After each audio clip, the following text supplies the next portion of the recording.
My name is Rick Happle, Portfolio Manager at Jaffe Tilschen Wealth Management. Hello, and thank you for watching today's video. What happened to the recession? It's coming. It's coming. There's a lag. 14 months ago, interest rates were 0. Today, they're at 5.25%, a huge increase. It's typically 18 months before an interest rate increase like that impacts the economy. So today, Fed tightening is meeting COVID stimulus cash withdrawals or depletion of COVID stimulus. And I think this results in a recession sometime late this summer. There's more. At the Berkshire Hathaway annual meeting, Warren Buffett stated the following: "The incredible period for the U.S. economy is coming to an end." I believe what Mr. Buffett was referring to is the economic cycle.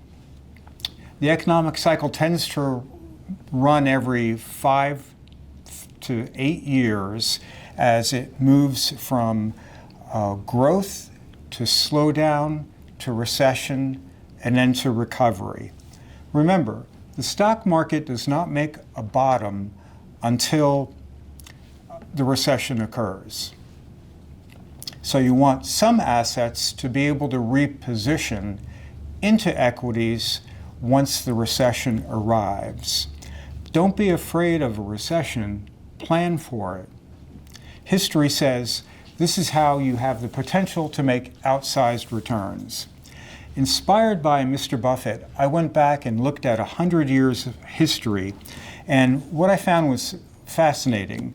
There are clusters of decade returns of 13% and 3%. Following World War II, in the 40s and 50s, we experienced 2 decades of 13% annual gains. Some people are equating the pandemic stimulus to World War II stimulus. But there's a rub. During the 60s, 70s, and 80s, the average annualized return for that 30-year period was only 3% annually. During the 1990s, we again averaged 13% annually. In the 2000s, we averaged a negative 1% annually for that decade. During the 2010s, we again averaged 13%. So based upon the cadence of these decade returns and the tightness of credit, I do believe there is a chance we could be looking at a 3% decade. Why such low returns? Inflation. Back in the 1980s, when inflation was falling, we had the opposite situation and stock values were expanding. We used the rule of 20 as a valuation guide. 20 minus inflation tells you the PE ratio your stock should trade at. So at 10% inflation, minus 20 gives you a 10 PE. 15% inflation minus 5% inflation gives you a 15% PE. And during the 2010s, 20 minus 0% inflation gave you a 20 PE where stocks could trade.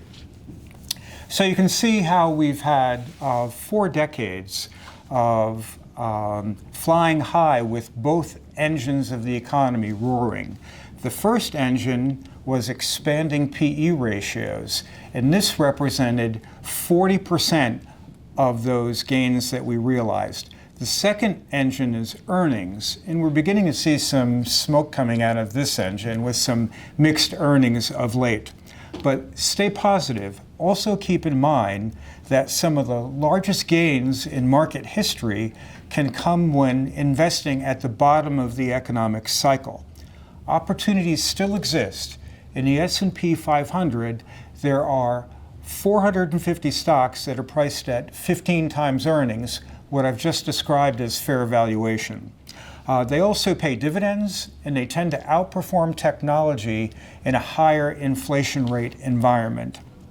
Sure, technology is up 30% this year, but in 2022 it was down 30%. Bottom line, M2, or money supply, expanded by 40% as a result of COVID. That's created inflation, and what we're experiencing today is contracting money supply that's actually gone negative, that will likely be responsible for the coming recession. The S&P has been trading between 3,800 and 4,200. If it breaks out in either direction, you can expect me to act accordingly.